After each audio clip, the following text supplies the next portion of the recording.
Welcome back to another episode of Rock Boys Football Dill, a fascinating SEC matchup. Ole Miss heading on the road to play Arkansas. The reason I use the word fascinating, you look at this Arkansas team sitting here at 5-3, but the highs of this Arkansas team with quarterback Taylor Green, this is a team that has showed they can bang with anybody in the country. And then you look at this Ole Miss team and say that second half against Oklahoma, that was a college football playoff team that we saw play. That was the Ole Miss team we expected to see all of 2024. The offense, that was the healthiest the offense has looked all year for Ole Miss. And I get you didn't have Trey Harris, but it almost forced Lane Kiffin to understand, hey, you got a lot of other good football players on this Ole Miss offense. Everybody was getting involved, and they weren't just running like four verts like they've ran the last couple of weeks. It was a multi-dimensional offense that you could clearly see Jackson Dart was about as comfortable as he's looked all year. So if you're an Ole Miss fan, like if you can continue what you saw on the offense, we all know how good this Ole Miss defense is. That's a really dangerous team. Can you continue that going into this matchup against Arkansas? Fired up to get into it. Before we do, and as always, just want to say thank you to you guys. The amount of support for these preview prediction episodes, they've been amazing. We can't thank you guys enough. If y'all do enjoy the content, consider subscribing to the channel. Much more importantly, let it fly in the comment section. Spread sitting at inside of 7 points. A lot of different ways you can see this football game. A lot of different versions of both of these football teams we might see on Saturday as well. Let it fly in the comment section. Dill, without further ado, let's get into this. This Arkansas defense massively improved. We both love the defensive coordinator, but I want to start with this Ole Miss offense. And I'm not going to go as far as saying this Ole Miss offense is better without Trey Harris, because that's certainly not true. Trey Harris, one of the best wide receivers in the country. If Trey Harris is back for Ole Miss, that's obviously a massive get. But can you continue to maintain how this Ole Miss offense looked against a very good Oklahoma defense, attacking all portions of the field, working in that RPO, attacking the seams? Dill, would you agree with me that this was probably the best version of the Ole Miss offense we've seen all year? Well, yeah, I kind of said it like it looked like last year's version where you had it felt like the defense was off balance pretty much all game, and that you haven't looked like that. Again, you've relied on Trey Harris making individual unbelievable plays and then beating up on some really weak teams. So that's been kind of where I feel like Ole Miss has been at. But you kind of saw like that play to Caden Prescorn, that touchdown, like that misdirection, fire it back across the field, like that type of play. It felt like it was so consistently in Ole Miss's bag, if you will. And you just haven't seen that type of play a whole lot this year. It's just been a little too vanilla. They were, again, what you said, attacking all parts of the field, using misdirection, and just keeping that defense off balance. Two things that I noted was, one, the absence of Trey Harris. It like forced Jackson Dart and Lane Kiffin to use all the weapons on the football field. Like you look at Caden Prescorn, 5 catches, Jordan Watkins, 4 catches, Caden Lee, Juice Wells, 3 catches each. They were getting everybody involved. Whereas the last couple of weeks, it seemed really reliant on, hey, we're just going to throw the football 50 yards down the field to Trey Harris. I think secondly, like you were attacking all portions of the football field. The last couple of weeks when we've seen this Ole Miss offense struggle, it seemed like they were just throwing the verts, right? I mean, Jackson Dart was 2 of 3, 20-plus yards down the field. And what I mean by that is there were only 3 attempts that traveled 20-plus yards down the field, which is, it seemed like Ole Miss was, we're going to take our shots when we have those shots, but we're not just going to predicate our offense on throwing the football down the field. I almost feel like having the cupcake out of conference schedule that Ole Miss had early in the season, like allowed them to think that was going to work. And like, that's going to work against a team like Wake Forest. I'm a Wake Forest alum. We just don't have the dudes to cover Trey Harris down the field. But when you start playing that SEC schedule, you can't just score on every single play. And it forced Ole Miss to be a little bit more methodical, a little bit more efficient. Although you didn't run the football all that well, the offense looked great. And I think a second thing, Dill, not throwing the football 20-plus yards down the field every play, it took a little pressure off the offensive line and pass protection, right? The ball was coming out a little bit quicker. You weren't taking as many negative plays, which has been a massive problem for Ole Miss in the past. I'm kind of excited to see what Ole Miss can do against this Arkansas defense coming up on Saturday. And again, they're going to, I think, have to have their offense kind of clicking again, because you look, when Arkansas's defense is humming, it's really, really tough. Like you talked right at the front, Travis Williams has done an unbelievable job with this Arkansas team. Like you look at how in sync their secondary plays. They don't give up a ton of cover busts. They do a good job getting their hands on football. And then they also tackle. So they're really athletic. Their play speed's really good. So I don't think you look like they don't give you that easy stuff down the field a whole lot. Now they did a little bit against Tennessee, and Ole Miss certainly maybe will have their shots. But again, I think they can stop the run a little bit more easily against this Ole Miss team. So I think their secondary probably won't be as exposed in the back end.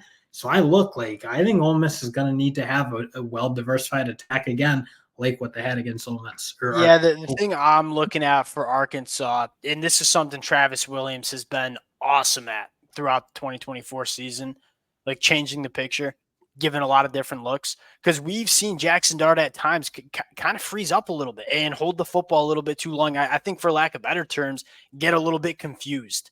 Travis Williams is like a mastermind at not only scheming up the coverage packages, but also bringing pressure from a lot of different places on the football field. That kind of And seems to honestly, me, that starts a little bit with their versatility at the safety spot. I think you look at those guys and how effective they are. I mean, they can man cover, they tackle well. It's like Metcalf and Johnson. I just think they played really good football, and it's allowed Travis Williams to do what you kind of said in terms of yeah, changing the picture and using them to really confuse quarterbacks, like what they were able to do in that Auburn game or that Texas A&M game. yeah. I think we all agree that like this Arkansas defense, it's a handful, and the numbers don't necessarily reflect how good I think this Arkansas defense has been in 2024. Now let's flip the schedule or flip the matchup here. Let's talk about one. I'm going to just continue to say it because I don't know if everybody understands it yet. I think the Ole Miss fans understand it. I think people who follow this sport pretty closely understand it. This Ole Miss defense it's so legit, which almost frustrates me because the offenses seem to be the unit that's struggling. You take a look at the numbers, Dill, like 12.6 points per game allowed, number 4 in the country, 2.3 yards per carry allowed, number 2 in this country. This Ole Miss front seven, it's not only one of the best units in the SEC, it's one of the best units in the country against Oklahoma. 10 sacks, 10 TFLs. I don't even know if I've seen a stat line like that. It was just everybody was getting after this Oklahoma offense. Where I think it starts here, Dill, is keeping Taylor Green in the pocket. Like when you look at Taylor Green and when you look at Taylor Green playing his best football, he's extending plays, he's keeping his eyes downfield, he's pushing the ball down the field. If you're Ole Miss, yeah, you're pinning your ears back and you're trying to create those negative plays, but at the same time, you kind of have to walk that line with, hey, we want to force Taylor Green to be a pocket passer and go through his progressions. We don't want to let him play some backyard football and get outside the pocket. If you can do that, that's the recipe to getting the not so good version of Taylor Green that we've seen at times in 2024. And that is a big issue with what Arkansas has been doing is it is a lot of predicated on it feels like broken down plays. And I don't mean to say that like entirely because I do think Bobby Petrino, I mean, as much as like his flaws are as a head coach or some other things, like He's he doing a great knows how to job. call plays. I mean, he gets guys open. He's gotten Haas going again. I think that was one big thing. Like early in the season, it didn't feel like they had him going. Now they've really started to scheme him up, and they obviously have the guys on the outside led by Armstrong. So I think that passing attack, again, they have a lot of different ways to hurt you, and they do like similar to what we thought Ole Miss did against Oklahoma. Arkansas has honestly been able to do that. Now they're taking way too many negative plays, as you kind of mentioned. But at the end of the day, this is a team that can attack you in the air. And one thing I'm looking at in this game is what Braylon Russell can do in terms of just physically kind of grinding on this Ole Miss team. Maybe like a way Kentucky was able to do for parts of that game with Suma Oh, Carter. I disagree. Look, man, this ain't the former Ole Miss teams, and like I think that's how people still think of Ole Miss. Like this front seven, it's not a soft front seven.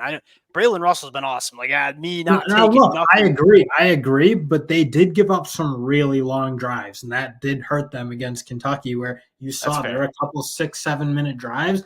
Again, that probably is a decent way for Arkansas to attack this team. I think their offensive line has picked it up a little bit. I think they're being a little bit more physical. Not a great pass protection unit because the right tackle they haven't really figured out, obviously. But they're Stats. a team that can lean on you a little bit, especially with Braylon Russell kind of taking the lead, if you will. I do wonder if that is going to be an avenue, like just possess the ball, wear out the clock, like they did to Yeah, if you Tennessee. want to do that, you can't take negative plays. That's going to be a huge storyline. And this Ole Miss defense has been electric in terms of creating negative plays. Can you stay on schedule and stay on the football field? Certainly a question mark. They ran the football for 359 yards against Mississippi State. Braylon Russell was just an absolute dog. Can they have that kind of success against Ole Miss? I personally don't think so because I got a lot of respect with Ole Miss's front seven. Here's the matchup I'm looking at. I want to circle back to the Taylon Green conversation. How do you deal with Taylon Green? I think you got to do it. Sontarian Perkins, man. Like we saw him in that role last year, spying Jalen Milroe at the quarterback spot, kind of that run and chase situation. They ain't many guys that can tackle Taylon Green in space and play that quarterback spot effectively. Sontarian Perkins is one of those dudes, and they finally figured out like how we want to get him involved. Like, hey, Jared Ivey, Princely U, JJ on the inside. Pin years back, go get after the quarterback. We don't need to worry about Taylon Green getting outside the pocket because we're going to spy Sontarian Perkins when Taylon Green tries to extend a run and chase. I think that's what Ole Miss is going to be trying to do there, and I'm going to be fascinated with that matchup. I think Sontarian Perkins is the guy you want doing that.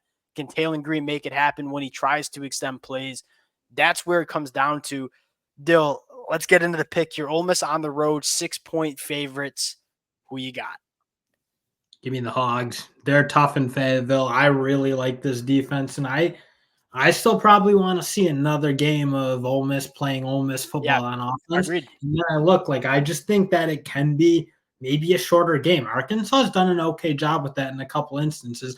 Obviously, they've also had their instances where things get off the rails if Taylon Green plays really poorly. But when they're able to just kind of suck the game away, similar to how Kentucky did it, I wonder if they can do that with Braylon Russell in that defense. Ole Miss, though, to me, it's still about that offense and proving that they can go execute an offense that be balanced, doesn't be healthy. Yeah. No, I agree. I'm going to go Ole Miss here. And there's two reasons. One, I'm really going to buy the stock in that Ole Miss offense we saw against Oklahoma. Like if you can replicate that, I think that makes this offense. And then you just inject Trey Harris and say, hey, we're going to use Trey Harris because he's one of the best wide receivers in the country, but we're not going to be over-reliant on him. We reminded ourselves that we have Jordan Watkins and Caden Lee and Caden Prescorn on the football field. And then secondly, Dill, I've been so high on this Ole Miss team, and I really do think their ceiling is national championship caliber. And I thought we saw them take a step towards that against Oklahoma. I will say their defense's ability to create havoc could definitely be a huge problem because when havoc happens, Taylon Green's made some bad plays. I love this.